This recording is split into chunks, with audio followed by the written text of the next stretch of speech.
Hello বন্ধুরা, তোমরা দেখছো তোমাদের ফেভারিট চ্যানেল ড্রয়িং অ্যাকাউন্ট অভিষেক। আমার চ্যানেলে ভিডিও দেখার জন্য তোমাদের প্রত্যেককে স্বাগত জানাই। তোমরা থাম্বনেল দেখে বুঝেই গেছো যে আজকে কি আঁকবো। তো আজকে একটা প্রজাপতি ও একটি ফুল এঁকে দেখাচ্ছি কিভাবে সহজ উপায়ে একটি প্রজাপতি ও একটি ফুল আঁকা যায়, সেটা আমি আঁকছি। তো প্রথমে প্রজাপতির ডানাগুলি আমি এঁকে নিলাম, এরপরে প্রজাপতির বডিটি এঁকেছি, তারপরে প্রজাপতির সুঁড়গুলো এঁকেছি। এবার একটি ফুল আঁকছি। তো প্রথমে ফুলের ওপরের অংশটি আঁকছি, তারপর পাপড়িগুলো এইভাবে করতে হবে, ঠিক ওভালের মতন।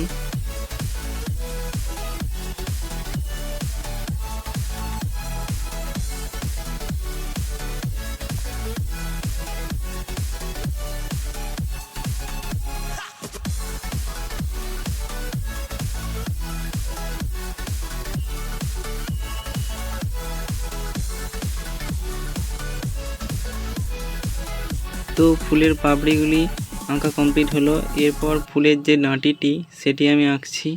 এইভাবে দুটি সোজা লাইন টানলেই হবে। এরপরে ফুলের পাতা, এই গাছের পাতাটি আঁকছি। গাছের পাতা, দুটোই পাতা আঁকছি। এরপরে আমি রং করতে আরম্ভ করছি। তো প্রথমে আমি ব্লু কালারটি নিচ্ছি, নিয়ে প্রজাপতির যে ডানা আছে সেটিতে করছি।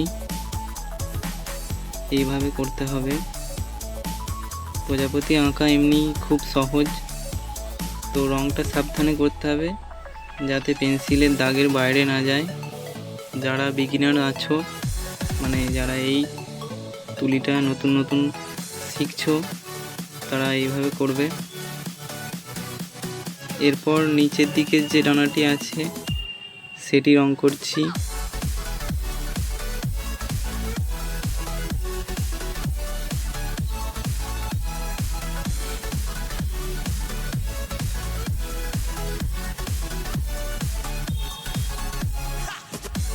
মাঝের ডানাটিতেও আরেকবার রং করে নিচ্ছি।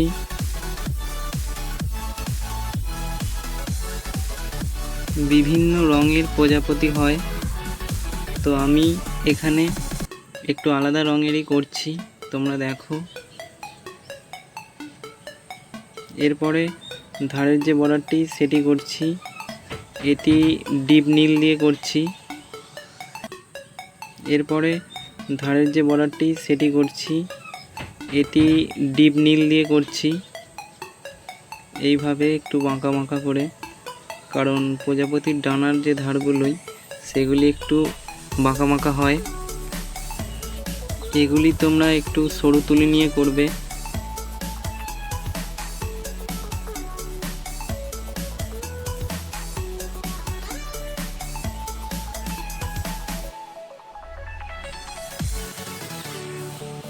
তোমাদের প্রত্যেকেরই বাড়িতে কোনো না কোনো গাছ আছে।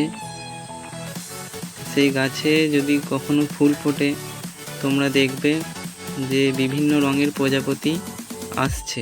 তো সেটা দেখেও তোমরা আঁকতে পারো। এরপর ডানার নিচেগুলো একটু ব্লু কালার করে নিচ্ছি। হালকা করে করতে হবে, কারণ আমি প্রজাপতিটি খুব হালকা রঙেরই করছি।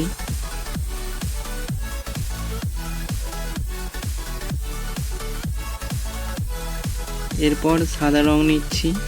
সাদা রং নিয়ে ডানাগুলিতে সরু সরু দাগ করে দিচ্ছি। এই রকম দাগ প্রজাপতির ডানাতে থাকে। এটিও খুব সাবধানে করতে হবে, তাহলে দেখতে খুব সুন্দর হবে। যারা এখনো ওয়াটার কালার করনি, তারা প্যাস্টেলেতেও এই ছবিটা আঁকতে পারবে। একইভাবে একই রং হালকা করে করতে হবে রঙগুলি। এরপরে প্রজাপতির ডানাতে যে দাগ থাকে সেই দাগগুলি আমি সাদা রঙে করছি, খুব ছোট ছোট দাগ করছি, তাহলে প্রজাপতিটা ডানাটি আরও সুন্দর লাগবে এই দাগগুলি করলে।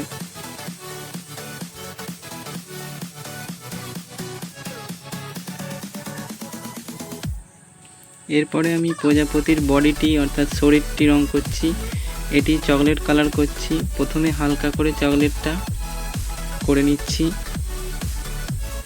এরপর প্রজাপতির যে সুঁড়গুলি আছে, দুটি সুঁড় আছে, সেই সুঁড়গুলি আমি কালো রং দিয়ে করছি।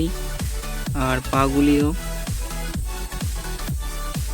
প্রজাপতির পা এবং সুঁড় দুটি খুব সরু হয়, তাই এটিও সরু তুলি দিয়ে অর্থাৎ 0 নাম্বার তুলি দিয়ে করতে হবে।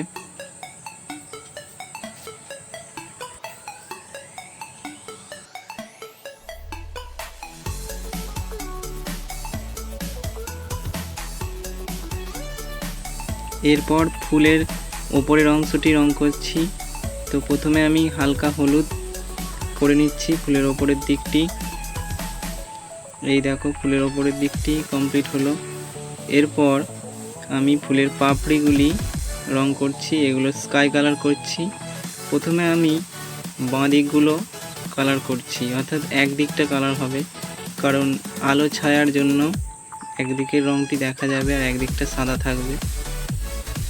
এই দিকের পাপড়িগুলি আমি নিচের দিকগুলো প্রথম রং করে নিচ্ছি স্কাই কালার। এরপরে ফুলের মাঝখানটি রং করলাম।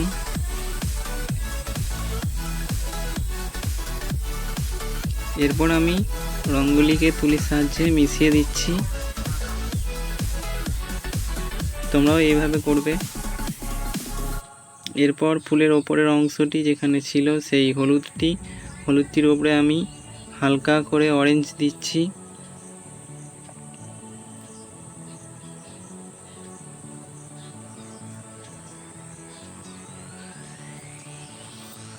তোমরা অরেঞ্জ ছাড়াও চকলেট রং দিতে পারো। এরপরে ফুলের যে ডাঁটিটি আছে সেটি আমি সবুজ রং করছি এইভাবে।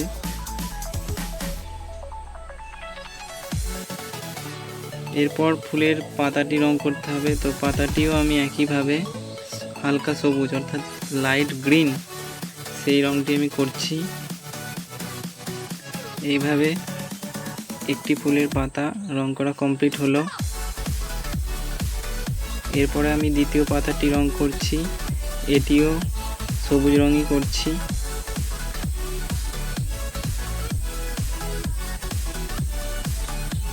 ওয়াটার কালার করলে প্রত্যেকটি জায়গা তোমাকে ভালো করে করতে হবে, কারণ এখানে রং বেরিয়ে গেলে ছবিটি দেখতে খুব খারাপ লাগবে। একটু ডিপ সবুজ নিয়ে আমি ফুলের যে ডাঁটিটি আছে তার পাশগুলো এবং পাতার ধারগুলি রং করে নিচ্ছি। এরপরে দ্বিতীয় পাতাটি আমি একটু ডিপ সবুজ করে নিচ্ছি ধারগুলোই।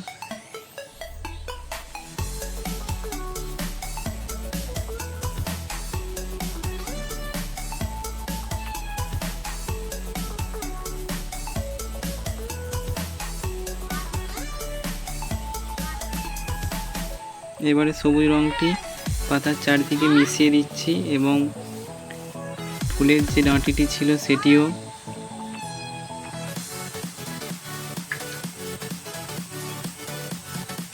এরপর সাদা রং নিয়ে পাতার মাঝখানে যে শিরগুলি থাকে সেগুলি আমি সরু তুলি নিয়ে অর্থাৎ 0 তুলি নিয়েই করছি। খুব সূক্ষ্মভাবে করতে হবে।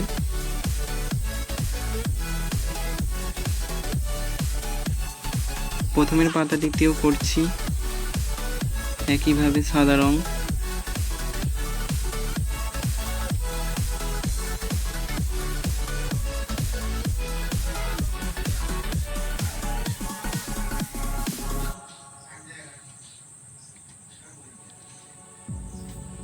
এরপরে ফুলের পাপড়ির ধারগুলি একটু নীল কালার করে নিচ্ছি।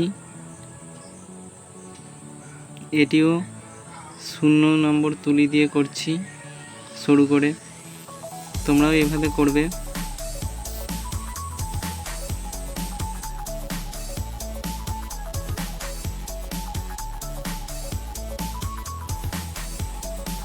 যারা আমার চ্যানেলে নতুন তারা অবশ্যই চ্যানেলটি সাবস্ক্রাইব করবে আর কমেন্ট বক্সে জানাবে আঁকাটি কেমন হয়েছে। আবার তোমাদের সাথে দেখা হবে নেক্সট ভিডিওতে। তোমরা সবাই ভালো থেকো, ধন্যবাদ।